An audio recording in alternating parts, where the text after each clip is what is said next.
we are going to bring more of these examples for our users on how to use AI to automate the processes, because there are many applications here, and we are going to try to make it as easy as possible. As Fernando said, we'll soon release this as no code for you guys as well, and we are going to bring new templates for you, including this one. If you want to use this, it will be available, and then maybe you can even edit this to just change the automation and use the no code automation, that you don't need to go there to the low code and change everything and so on. So that's all for today, but we are going to be back next week with another live, probably about AI as well.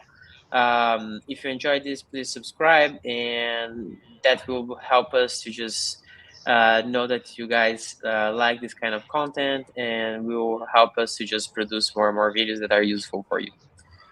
See you.